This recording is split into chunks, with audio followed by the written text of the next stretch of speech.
Welcome to How Do They Afford That, the podcast that peeks into the financial lives of everyday Australians. I'm Michael Thompson. I'm a writer and the co-host of the podcast Fear and Greed Business News. And as always, I'm joined in the studio by Canna Campbell, financial planner and founder of Sugar Mama TV, the financial literacy platform covering YouTube, podcasts, books, Instagram, Threads, TikTok and more. Hello, Canna. Hello. Canna, a serious topic for us today. It's really a reflection of the times that we're living in at the moment, because times are tough. The cost of living is still really, really high, and even households with kind of two incomes are feeling the pressure. But what happens if you are about to lose your job? Maybe the company that you're working for is downsizing. Maybe you even work for yourself, potentially, and the work has just dried up because people have less money to spend. Companies are spending less. They're investing less. Budgets have been cut. Yeah, absolutely. So today we're going to look at what to do if you are about to lose your job. It's a serious one. As we said, what is the first thing, Canna, that somebody should do if they find out they are about to lose their job or they suspect that it is coming? All right. So I'm actually going to say there are three things. Okay. Number one is to get some clarity. You know, there's nothing worse than obviously a rumor coming through and then you get the generic, email about there's going to be some changes. You've got to go straight to the source and get some clarity. And once you've got that, number one, what's the likelihood? Are you one of those people that's in that sort of announcement? Because you may find out that you don't need to be stressing. You're actually not one of the people in the firing line. And I had a girlfriend go through this situation, freaking out that, they were making massive redundancies. Finally, she mustered up the courage to speak to her boss and he said, oh my gosh, you're totally fine. You do not need to worry at all. So clarity is number one. Don't get caught up in all the noise. Go to the source and find out exactly how many people, what departments, then you can start getting more information for even further clarity. Okay, well, how much notice are we going to be given? Yeah. Are we looking at being compensated? Is there a payout? What are your entitlements? You then need to go and do a stock take, a financial stock take. And this is where you look at what are your living expenses? What cash savings have you got? What annual leave have you got accumulated? Any potential long service leave? Any other sort of entitlements at work? What debts have you got? And how much are they and who are they to and what are the interest rates? You've got to sort of do a very detailed analysis of where you stand financially so you can understand, what you've got to sort of protect in your financial well-being. And of course, this would include obviously doing a budget. Then the third step would be start building up emergency money. So whilst, the conversations are going around the office about potential redundancies and, cuts and salary cuts even, this is where you go, okay, don't waste time. You need to act quickly and start building emergency money or start building further that emergency money. Okay, there is a fair bit in that, and almost kind of want to look at each of those three steps separately. We can probably park number one because that one is something that's going to change from person to person, from workplace to workplace based on the conversation that you have with your workplace and your management. The stock take that you have to do, that is quite comprehensive, isn't it? Because you are looking at how much you're spending, you're looking at how much you are saving, how much you have in the bank at the moment, kind of what other assets you have, particularly when it comes to your entitlements potentially in terms of the leave that you will be paid out, whether it's annual leave, long service leave, those kinds of things that are entitlements that you can then receive the money for if your role is made redundant. It is quite a comprehensive financial health check, isn't it? It is. And look, sometimes there are blessings in disguise because sometimes these are the situations that make people go, all right, I really need to, rethink my finances and be more proactive and careful in managing, my financial well-being. So there may be something behind this that, forces you to look at things you've been putting off for a very long time. You mentioned emergency savings. And the fact that, okay, if you hear whispers or if it's starting to look a bit shaky or if the work is starting to dry up, that maybe this is the time to start kind of building up your emergency money. A period of job uncertainty, perhaps you're in between roles, that is the kind of thing where that crosses the threshold at which you can access your emergency money. Yes, that is a genuine emergency. That's why you have emergency money. And, it's really important that you have the right amount of emergency money. A lot of people underestimate how much they really need. And we've done a whole episode talking about how to calculate how much emergency money you need. And I shared my story of when things backfired and I realized I didn't have enough emergency money. Yeah. So it's, this is a time where you can actually, you might think you've got enough and the right amount, but you might think, okay, things are looking really scary. This stress is too much. I'm just going to focus on maybe putting a bit more money into my emergency fund whilst I currently have a job for the time being, to try and really give myself another layer of security and peace of mind. All right, so that's emergency savings. This is the kind of scenario when you can access it. Not everyone's going to have enough. And so one thing that you would need to do potentially is to start reducing your household expenses immediately, really, isn't it? Yeah. You've got to cut all those discretionary spending. So subscriptions, dining out, impulsive purchases, clothes, shoes, accessories, gadgets, all that stuff has just got to stop until you have some security and some clarity back. Which is, it's quite a confronting thing to have to do, isn't it? To go through and cancel all your kind of your Netflix and all this kind of stuff and all of these other expenses, any discretionary spend at all is gone. Well, you're trying to protect your financial well-being and protect the collateral damage and the carnage here. So, it's best to be prepared and to understand where you stand. And look, it's not forever. It's just temporarily, and you've got to thank yourself that you did that, when you're back on your feet again. But you've got to take these moments very, very seriously. What about debt? And we talked, you mentioned debt is one of the things that you assess as part of your household financial check during this process.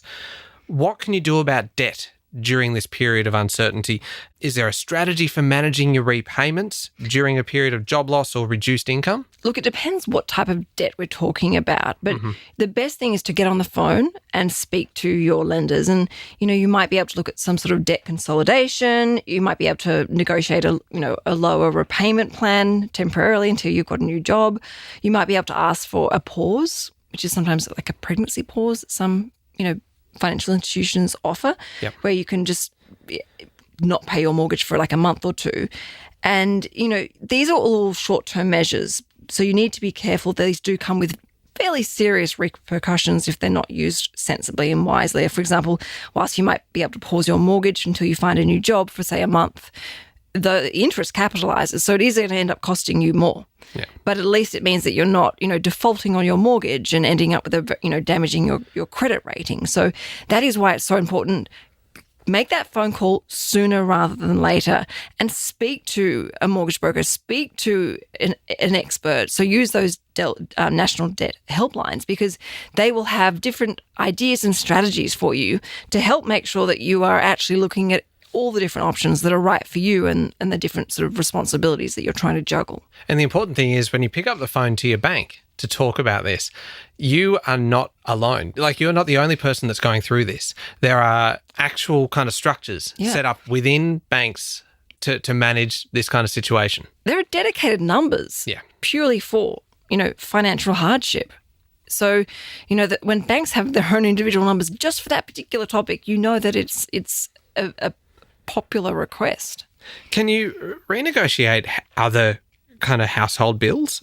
So say we're picking up the phone and talking to the bank about the mortgage. What about kind of utilities? Yes. Those kinds of things. Definitely. Look, this is what I do during Frugal February. I call up Origin Energy literally on the 3rd of February every single year and ask them, what better plans have you got? Can I switch to a more cost-effective plan? Is there a special promotion on at the moment? Do you have any loyalty discounts that you can apply to my account? Again, tell them what is going on and see what they can do and what options they have. You just never know what rabbit they can pull out of a hat for you to help keep you as a paying customer. And if you explain the situation as well, people are generally pretty compassionate. Definitely, especially with what's going on in the world and in Australia right now. And they may be able to help you switch different packages, different services. And if they can't, shop around. Yeah. Find something that's more cost effective that will work with you.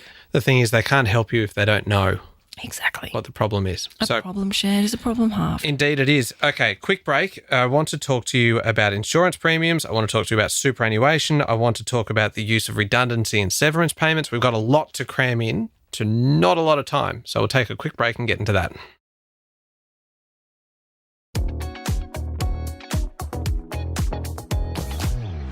Canna, we are talking about what to do if you are about to lose your job. You suspect you're about to lose your job, or it might have just happened, and suddenly you are looking at either a household that is operating on one income or a household that's operating on no income, for instance. So it is a tough time. Yeah. And it is a scenario that a lot of people do actually find themselves in at one point or another. We've talked about household bills and mortgages and emergency savings and other kind of forms of debt and spending. Insurance premiums. How should you think about insurance premiums? Can I go out on a limb here and say it's probably the last thing you want to cut to try and save money on? Correct. Yes, that's a win. When you're looking at your budget, and obviously insurance premiums have skyrocketed. I think I've shared with you guys before, it's, I think, the fourth biggest expense in our household budget after food, our mortgage, and childcare. Yeah. If not, it's the third biggest expense. It is tempting to go, well, we'll just cut that and that's going to save us a whole pile of money. But this is where things often spiral out of control when things don't go to plan. Yeah. And yes, it may seem like a great short-term solution. You think, well, it's fine, I'll just reapply for it, once I got a job again. But the problem that you may not be eligible to reapply. Yeah. You may have had a change in health, you no longer qualify, or it's even more expensive, or there are loadings and restrictions. You're playing with fire when you start to do this. And this is when we see, or I have seen personally and professionally, things spiral out of control. You've seen someone lose their job, so they've cut, their insurances. And say, for example, a car insurance, thinking it's fine, I'll just cut my car insurance for a couple of months until I'm back on my feet again. Seems like a great short-term solution. But they have an accident. They have a praying. And their car they've damaged someone else's car, which they've got to pay for out of their own pocket, as well as get their own car fixed. And their car isn't drivable. So they're having to catch Ubers and public transport and is not as reliable, and they, late to job applications. This is where things just become messy. And this is where you've got to be really careful not to have a knee-jerk reaction and think, I'll just do that as a quick fix, and it would free up a lot of money. If you are tempted to cut insurance, again, pick up the phone, explain to the insurance company what's going on. They will have someone that can talk to you about your policy and what potential changes that you can make that may bring down the premiums. Be very careful in doing this, because you may not be able to change them again in a few months' time or in a year's time. But if it's the difference between cancelling the policy and keeping it, it's a phone call definitely worth making for. And it is a non-negotiable in our household. With how much it costs us, we hemorrhage insurance. But I want to sleep well at night. Yeah. I value the peace of mind that it gives me. And a lot of people who have had insurances, it's a blessing not to be able to claim on them, but people who've had them in place have said, thank goodness. It's the same with emergency money. Thank goodness I had it. I've told this story before on the podcast, but I realise now just how much I really did dodge a bullet when I finished up in a previous role and went through a period where we're kind of setting up a business and doing a bunch of other things. But because I no longer had that steady income coming in, that I no longer had an income to protect. So therefore, I cancelled my income protection insurance because I no longer had that same income to insure. I was horrified when you told me that. And I didn't realise that I had done the wrong thing, effectively. And now, in hindsight, it is crystal clear that was a mistake. Thank God nothing happened during that period. And kind of now I've kind of restored my income protection insurance. After that conversation that we had where you told me just how kind of risky it was that I had done there. And now I just think back and look across that period and go, oh, dear Lord. Yeah. You're taking a chance. It is a big gamble. It's huge. And I mean, where I'm at in my life, I look at two of my friends have just had serious breast cancer scares, in the space of 48 hours too. This is when these policies kick in and they can allow them to relieve themselves of those stresses and worries and just focus on getting better. And that's what insurance is there. And if you don't have it and you're already dealing with a stressful situation, it just snowballs and spirals out of control. It is a stressful time. you've mentioned this a few times, and anyone would understand that this is a stressful time. What support is out there? Lots. And guess what? Free. Yeah, good. So financial counselling is where you start. There's the National Debt Helpline, there's the Mob Strong Debt Line. Anglicare also have free financial counselling. A lot of employers are also starting to offer not just financial counselling, but also financial planning as well. And, some of the sort of bigger organisations are also willing to pay for financial advice when staff are made redundant so that they know that they are in good hands and help alleviate that financial stress as they, try and juggle everything and get back on their feet again. And then, of course, there's the small business debt helpline as well. But there are lots of resources out there for people to lean on to get through a very confronting, challenging and sobering time. Yeah. Superannuation. I know this is an area that people have very strong opinions on this one. Can you access it if things get dire? And I suppose the second question there is, should you do that? And this is the one that really kind of does provoke the reaction. Yeah. Look, there is a potential claim under financial hardship, but it is very hard to qualify. Okay. So it's got to be in severe situations. You've got to be receiving a government income for at least 26 weeks. So you can't just go, I lost my job, I'll see if I can get some money out of my super. You've got to be really a breaking point. So you have to be on government support payments of some variety for 6 months prior to being able to even lodge this claim. Exactly. And you've got to be able to claim or prove that you are unable to meet basic living expenses. So there are lots of hoops of fire you've got to be able to jump through. And it is a one-time withdrawal, which typically between $1,000 up to $10,000 within, a 12-month period. However, if your super balance is less than $1,000, you can potentially get the whole amount out. And then there are taxes. So it's going to depend on your marginal tax rate. It will be taxed. You're not going to take $10,000 and get straight $10,000 in the pocket. It will be taxed at your marginal tax rate less a 15% tax offset. And then the super fund may charge a fee as well to process all of this. But you've got to remember, again, it may seem like a quick fix, but there are serious long-term consequences. Yeah, and this is that part that I was alluding to with the strong reaction to it, because we saw a lot of it during COVID didn't we? People accessing their superannuation early to get through a tough time, and it might help short term, but it can do kind of an outsized amount of damage to your long-term financial health. Huge. That $10,000 withdrawal may end up meaning that you have, $100,000 less when it comes to retirement because of the impact of compounding interest being taken away. But you've also got to remember it may impact your Centrelink entitlements as well. Okay. So again, this is why you've got to always go and get advice. Yeah. Last question for you, because I know we are well and truly running out of time. Redundancy, severance payments, all those kinds of, it will vary from person to person based on kind of how long you've been at a business, how much leave you have accrued over that period of time, annual leave, long service leave.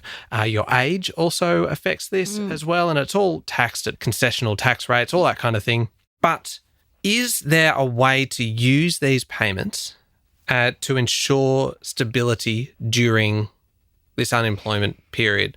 Because there would be temptation, I suppose, just to not blow it, but you go on holiday. Yeah, but you know what I mean? Like, this might be the only income that you're going to receive for 6 months or something. So you need to be pretty careful. Exactly. And gosh, I've seen people blow their payouts and then discover that they're still unemployed, 9 months later, and they're sort of regretting all those fabulous things that they purchased. Look, at the end of the day, put it into an online cash savings account, or if you have a mortgage, one of the best places potentially is the offset account or the redraw facility, because at least you're saving, that payout is at least helping offset the interest you're paying on your home loan. So it just helps as the best as you can in this situation.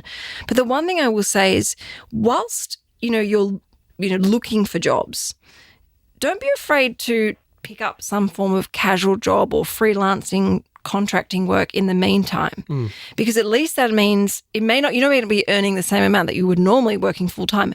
At least it is some money coming through the door to help you stay afloat. Yeah.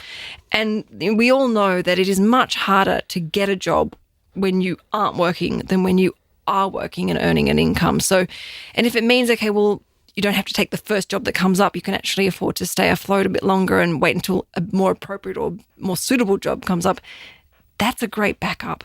Don't just sit on your hands and twiddle your thumbs, whilst looking for a new job. Short-term, casual, freelancing, contracting work is a great way of plugging a hole in the bucket in the meantime. That is all great advice.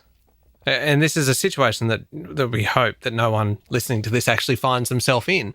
But it is a reality that it does happen. Yeah. And it may not be you, it may be somebody that you know, and perhaps they will benefit from listening to this.